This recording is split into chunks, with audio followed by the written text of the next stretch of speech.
तो hey guys, enemy voice fire में आपका स्वागत है। तो लास्ट एपिसोड में हमने देखा था कि तभी सन कैरम को बताते हुए कहता है, हाँ मुझे पता है कि ये मेरे लिए डेंजरस हो सकता है, लेकिन यही एक मात्र तरीका है। कैरम से यही सब बोलते हुए एलिस की तरफ देखने लगता है। तभी हम देखते हैं एलिस, ब्रैंड और सिलसिला जो कि सैन की तरफ आ रहे होते हैं। तभी सन बताता है कि मुझे अपने लोगों को प्रोटेक्ट करना है। फिर कहता है, मैं पास्ट में किया गया मिस्टेक अभी मैं फिर से नहीं दोहराना चाहता हूँ। ये बोलते हुए एचएल के बारे में सोचते हुए कहता है, अगर सामने वाला पर्सन बहुत स्ट्रांग है तो मैं उसके लेवल को मैच करने के लिए काफी स्ट्रांग बन जाऊंगा। और अब आगे तभी यहाँ से सीन चेंज होता है। हमें दिखाया जाता है एलिस जो कि सिलसिला को एलिस अपने पास से एक पेंडेंट टोकन निकाल कर सिलसिला को देते हुए कहती है, ये लो। सिलसिला पूछते हुए कहती है, ये क्या चीज है? एलिस बताती है कि ये मरीना का टोकन है, इसे तुम मरीना के अंदर इंटर कर सकती हो और जो मरीना के अंदर स्पीड रिलम में इंटर करने के लिए जो तुम्हारे लिए रेस्ट्रिक्टेड लगाया गया है वो तुम्हारे लिए हट जाएगा। बी केयरफुल, सावधान रहना। सिलसिला एलिस की बातें सुनकर इमोशनल हो गई होती है और रोते हुए कहती है, miss Alice thank you so much. Alice तो सिलसिला को ऐसा बोलता हुआ देख जल्दी से पीछे मुड़ जाती है और कहती है, मैं तुम्हें अभी भी माफ नहीं की हूँ। फिर कहती है, फिर कभी तुम मेरे सामने मत दिखना।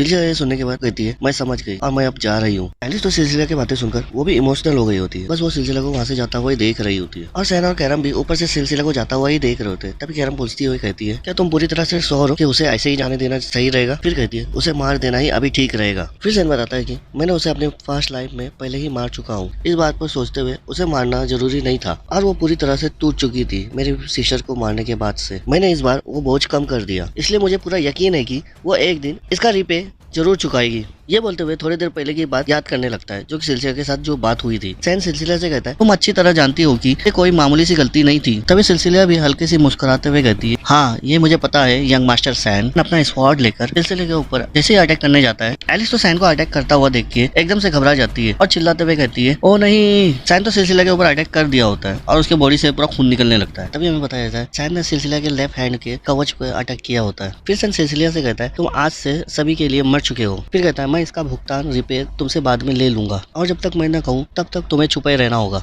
सिलसिला तो सैन को ऐसा बोलता हुआ देख अपने मन में सोचते हुए कहती है, क्या वो फ्यूचर जानता है या कुछ और? ये बोलते हुए सैन के अटैक से लेफ्ट हैंड के कंधों पे लगे हुए चोट को पकड़ते हुए अपने मन में कहती है, ऐसा लगता है जैसे उसे पहले से पता था एक टाइम ऐसा आएगा जब मैं अपनी गलतियों को सुधार पाऊंगी। तभी हम सैन और कैरम को दिखाया जाता है जहाँ पर कैरम सैन को अजीब तरीके से देखते हुए कहती है, क्या तुम पागल हो गए हो या कुछ और? फिर कहती है, ऐसा क्यों लगता है कि तुम ज्यादा ही दयालु हो रहे हो? फिर सैन के फेस को उंगली करते हुए कहती है, क्या तुम मर रहे हो? ये तो बोलती जाती है। हम देखते हैं पीछे से एलिस आते हुए कैरम को आवाज लगाते हुए कहती है, कैरम। सैन और कैरम तो ये सुनते ही उस तरह भी घूमकर देखने लगते हैं। फिर कैरम उठकर एलिस से पूछते हुए कहती है, क्या तुमने उसे भेज दिया? एलिस कहती है, हाँ मैंने उसे भेज दिया। मुझे पता है कि मुझे थोड़ा देर हो गया है, लेकिन मुझे बचाने के लिए थैंक यू और शुक्रिया कैरम। फिर अपने मन में सोचते हुए कहती है, एक डिमोनिक स्वॉर्ड एक इंसान के रूप में क्या हम साथ में रह सकते हैं? कैरम तो अपनी तारीफ सुनकर खुश होते हुए कहती है, ना इसकी कोई जरूरत नहीं है और ये तो कुछ भी नहीं था। एलिस ये सुनते ही अपने मन में कहती है, शायद वो अच्छी डिमोनिक स्वॉर्ड है। फिर हंसते हुए कैरम से कहती है, तुम सैन के बहुत करीब और क्लोज लगते हो। कैरम तो ये सुनते ही अपना मुंह बनाते हुए कहती है, वास्तव में ऐसा नहीं है, हम एक तरह के मास्टर और सर्वेंट जैसे है। फिर सीरियस होते हुए कहती है, ये मास्टर की बॉडी मेरी है, इसलिए इसे मुझसे छीनने की गलती या दूर करने की गलती नहीं करना। एलिस तो कैरम को ऐसा बोलता हुआ देख थोड़ा सा कंफ्यूज हो जाता है और कैरम से कहती है, ओके, और अपना मुंह बनाते हुए सोचते हुए कहती है, शायद से हम लोग साथ में नहीं रह सकते। तभी यहाँ से सीन चेंज होता है। हमें दिखाया जाता है लोएन एकेडमी को, जहाँ पर चेसलर अपने ऑफिस में बैठ एलिस का भेजा हुआ लेटर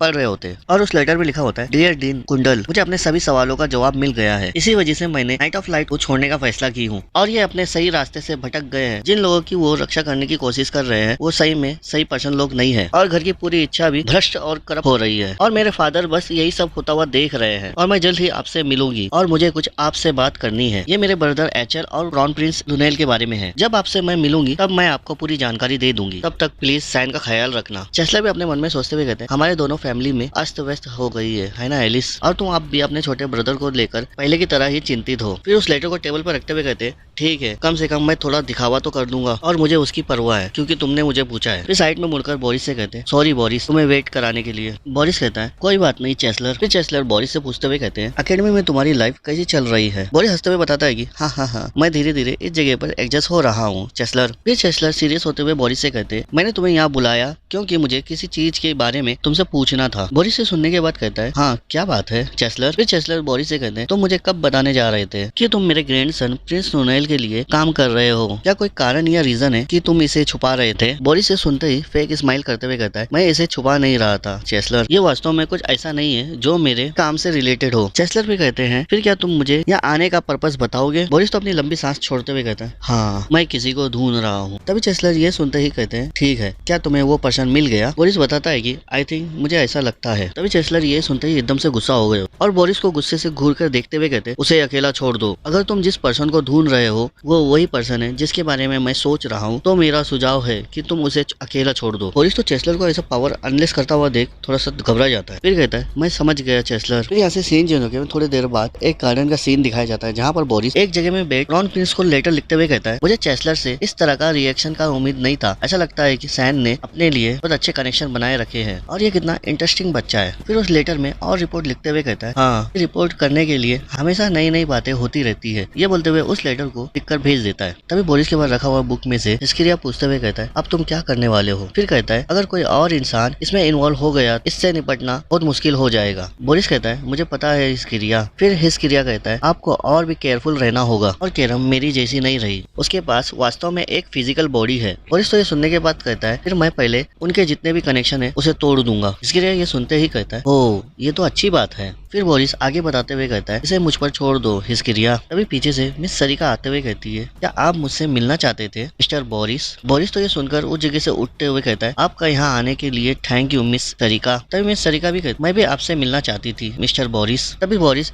मिस सरिका की तरफ बढ़ते हुए कहता है, मैं आपसे सैन के बारे में कुछ पूछना चाहता था। सरिका ये सुनते ही अनजान बनते हुए कहती है, या सैन के बारे में? फिर बोरिस सरिका के और पास आते हुए कहता है, वो ज्यादातर समय अपने छात्रावास में ही बिताता है और क्लास में लेसन भी अटेंड नहीं करता है, लेकिन उसकी स्किल बहुत अच्छी है। सरिका ये सुनते ही कहती है, शायद से वो एक नेचुरल बॉर्न जीनियस है। फिर कहती है, क्या उसने आपकी इंटरेस्ट और जगा दी है? बोरिस ये सुनते ही कहता है, हाँ, पहले तो सिर्फ वही था। फिर सरिका को देखकर एक इविल सी हंसी हंसते हुए कहता है, लेकिन अब मुझे उसके आसपास के लोगों के बारे में भी जानने की जिज्ञासा हो रही है, जैसे कि तुम इंस्ट्रक्टर सरिका, या ये कहूँ ब्लैक मिस्टीरियस की फॉलोअर्स। सरिका तो ये सुनते ही एकदम से हैरान हो गई होती और जल्दी से अपना वेपन निकालते हुए रेडी पोजीशन में खड़ी हो जाती है। और बोरिस भी एक मैजिकल स्पेल पढ़ते हुए सरिका के पैरों के नीचे एक बड़ा सा जाइंट हेड हुड का मोस्टर को अपेयर करा देता है, जिससे कि सरिका उसमें ट्रैप हो जाती है और वो मोस्टर भी अपना मुंह खोलते हुए सरिका को अंदर खा जाता है। तभी सरिका उस मोस्टर के अंदर मल्टीपल अटैक करते हुए उस मोस्टर को भी टुकड़ों में काट देती है। बोरिस तो बस सरिका को ऐसा करता हुआ ही देख रहा होता है। फिर सरिका को दिखाया जाता है जो कि उस मोस्टर को पीस पीस करते हुए उसके बॉडी से बाहर आ जाती है। फिर एक मिस्टीरियस स्पेल पढ़ते हुए कहती है, power of the black mysterious domain. ये बोलते हुए एक डोमेन बना लेती है जिसमें कि वो पूरा मोस्टर को उस डोमेन में भेजकर उसे गायब कर देती है। बोरिस तो सरिका को ऐसा करता हुआ देख के खुश होते हुए कहता है, मुझे तो इसकी बिल्कुल भी उम्मीद नहीं थी। तुम तो एक पूरा डोमेन, एक न्यू रीलम खोल सकते हो, तो तुम इस तरह अपने मानव को रियल वर्ल्ड में जाने से रोकते हो। सरिका जो कि उस मोस्टर को मारने के बाद नीचे लैंडिंग करते हुए अपने डोमेन को पूरी तरह से डिसअपेयर कर देती है। फिर बोरिस की ओर देखते हुए कहती है, तुमको मेरे रियल आइडेंटिटी के बारे में कैसे पता चला?